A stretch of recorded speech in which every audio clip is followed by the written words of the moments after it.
Internet की बंदिश का जो इकोनॉमिक इम्पैक्ट है 4 दिनों का, वो तकरीबन 208 मिलियन डॉलर का आ जाता है। जो इंटरनेट शटडाउन हुआ है और जो होता रहता है वो कभी सिक्योरिटी की वजह से नहीं होता, ये सियासी मकासद के लिए होता है।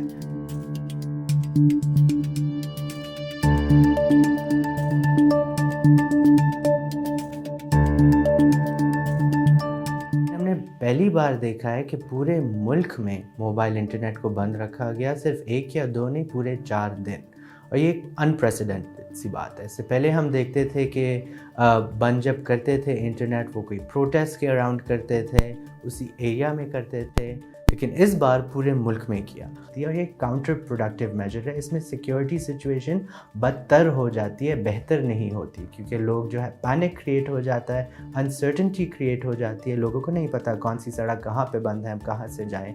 सिक्योरिटी सिचुएशंस भी बन सकती हैं। जो बेसिक सर्विसेज हैं, जो आपकी एम्बुलेंस सर्विसेज है, उन पे जो है इम्पैक्ट आता है। आप इस सारी सर्विसेज को नहीं एक्सेस कर सकते जब इंटरनेट बंद होता है। और इसमें फिर एक और जो बहुत बड़ा असर है वो ये है कि इन्होंने ट्विटर और यूट्यूब को अभी तक बंद रखा है। यूट्यूब दुनिया की सबसे बड़ी लाइब्रेरी है, जिसमें आपकी तालीम से रिलेटेड, सेहत से रिलेटेड, न्यूज़ से रिलेटेड, इंफॉर्मेशन से रिलेटेड हर चीज़, हर इंफॉर्मेशन जो आपको चाहिए वो यूट्यूब पे मिलती है। लेकिन जब आप इसको बंद कर देते हैं तो लोगों के हुकूक भी वायलेट होते हैं और एक प्रैक्टिकली एक बहुत अजीब सा इन्वायरमेंट बन जाता है। हमने पिछले दिनों में देखा एक अजीब किस्म का विकिपीडिया पे बैन किया, एक और लाइब्रेरी। तो हम क्या चाहते हैं कि क्या पाकिस्तानी लोग के पास मालूमात, तालीम या इंफॉर्मेशन ना हो, हम एक और भी बैकवर्ड सोसाइटी बनते जाएं। तो इसका इम्पैक्ट बहुत ज़्यादा होता है। इससे पहले भी हमने देखा क्या था कि यूट्यूब को बंद किया गया था, लेकिन क्या अगर यूट्यूब को या ट्विटर को या इंटरनेट को जब बंद करते हैं, क्या इसका ये मतलब है कि प्रोटेस्ट नहीं होते? क्या इसका ये मतलब है कि लोगों को मालूम नहीं होता कि क्या हो रहा है? क्या इंटरनेट से पहले पाकिस्तान में कभी प्रोटेस्ट नहीं हुई थी? क्या ये एक ही ज़रिया है जिसके ज़रिए प्रोटेस्ट होता है? बिल्कुल भी नहीं। तो हम ये देखते हैं कि ये एक काउंटर प्रोडक्टिव मेजर है जिसकी लॉजिकली और प्रैक्टिकली कोई सेंस भी नहीं बनती।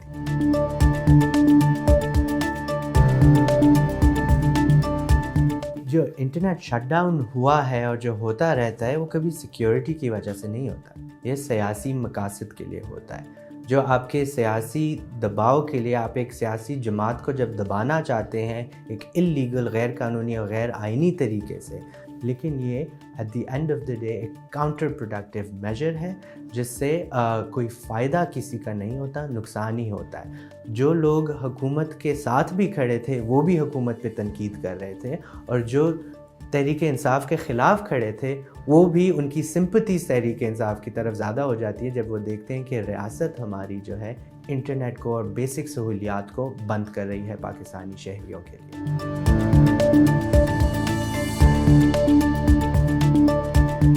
एक तंजीम है नेटब्लॉक्स के नाम से जो मेजर करती है इंटरनेट शटडाउन्स का इम्पैक्ट, और उनके एस्टिमेट्स के मुताबिक पाकिस्तान में जब पूरा इंटरनेट बंद होता है तो हर दिन 52 मिलियन डॉलर्स का लॉस होता है पाकिस्तान को। तो इंटरनेट की बंदिश का जो इकोनॉमिक इम्पैक्ट है 4 दिनों का, वो तकरीबन 208 मिलियन डॉलर का आ जाता है। अभी आप ज़रा इसे foreign currency, foreign direct investment और इकोनॉमी के पर्सपेक्टिव से अगर देखें तो ये आमदनी हमारे लिए बहुत ज़्यादा ज़रूरी है। जो आईटी एक्सपोर्ट्स हैं वो बहुत ज़्यादा ज़रूरी हैं। जो आपके सर्विस सेक्टर है आईटी का, उसकी ग्रोथ के लिए, उसकी ग्रोथ बहुत ज़्यादा ज़रूरी है कि इंटरनेट पे लोग जो काम कर रहे हैं वो करते रहें। और जब हम IMF से लोन मांग रहे हैं और दीगर बैनुल-अक़वामी इदारों और बैंक से हम लोन मांग रहे हैं, तो हम ये नहीं देखते कि हमारी लोकल इकोनॉमिक एक्टिविटी से जो रेवेन्यू जनरेट हो सकता है, जो इनकम जनरेट हो सकता है, हम उसको बजाय ये कि उसको तरजीह दें और उसको फ़रोग़ दें, हम उस पर और ज़्यादा मुश्किलात क्यों खड़ी कर रहे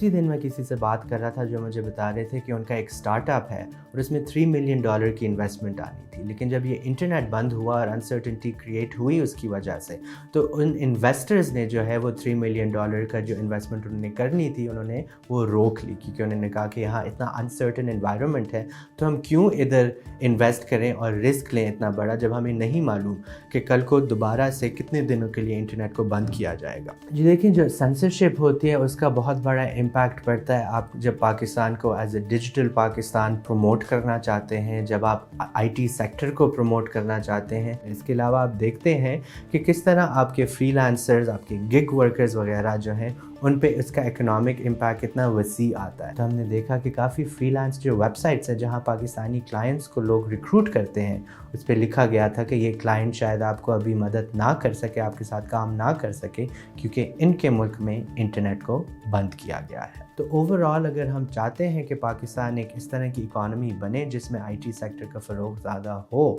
और अगर हम हमसाए ममालिक जिस तरह इंडिया है या बांग्लादेश है उनके साथ अगर कम्पीट करना चाहते हैं, तो हम तो और भी दूर और पीछे रहते जा रहे हैं और ममालिक जो है हमसे काफ़ी ज़्यादा आगे बढ़ते जा रहे हैं। और सबसे ज़्यादा आपका जो निचला तबका है, ख़ासकर जो गिग वर्कर्स हैं, जो फूड पैंडा के राइडर्स हैं, बाइकिया के, करीम, ऊबर, ये सारी सर्विसेज जो हैं ये भी बंद रहीं 4 दिन क्योंकि मोबाइल इंटरनेट बंद था। तो इनकी आमदनी जो एक डेली वेज के तौर पे वो कमाते हैं इन ऐप्स के ज़रिए एज राइडर्स, वो भी बहुत ज़्यादा इम्पैक्ट होती है। एक बुनियादी हक है और ये ऐसी सहूलत है जिससे आपके आईनी हुकूक जो हैं बिल्कुल कनेक्टेड हैं। इसमें आपका राइट टू लाइफ इम्पैक्ट होता है जो आर्टिकल 9 गारंटी करता है कॉन्स्टिट्यूशन का, जिससे आपको एक हक दिया गया है कि आप अपनी ज़िंदगी डिग्निटी के साथ जी सकें, और जिसमें आपको जो आपकी आमदनी के सोर्सेज हैं वो ना इम्पैक्ट। इसके अलावा हम देखते हैं कि हमारा जो आर्टिकल 19 के तहत फ्रीडम ऑफ स्पीच का हक है वो कॉम्प्रोमाइज़ होता है, क्योंकि लोग अपना ओपिनियन या एक्सप्रेस नहीं कर सकते ऑनलाइन। इजहार राय की जो उनकी आज़ादी है उसके ऊपर ये एक बहुत बड़ी कदगन बन जाती है। उसके अलावा हमने देखा है आइन का जो आर्टिकल 19A है, राइट टू इन्फॉर्मेशन है, तो मालूमात तक रसाई का एक हक जो है कॉन्स्टिट्यूशन आपको गारंटी देती है। लेकिन जब इंटरनेट बंद होता है तो मालूमात लोगों तक नहीं पहुंच सकती, और ये काउंटर प्रोडक्टिव मेजर है। इसमें सिक्योरिटी सिचुएशन बदतर हो जाती है, बेहतर नहीं होती। Thank you for watching the full video. आप में से बहुत से ऐसे लोग हैं जिन्होंने शायद हमारा यूट्यूब चैनल सब्सक्राइब नहीं किया। So if you want to support independent journalism and watch more meaningful content, please subscribe to our YouTube channel.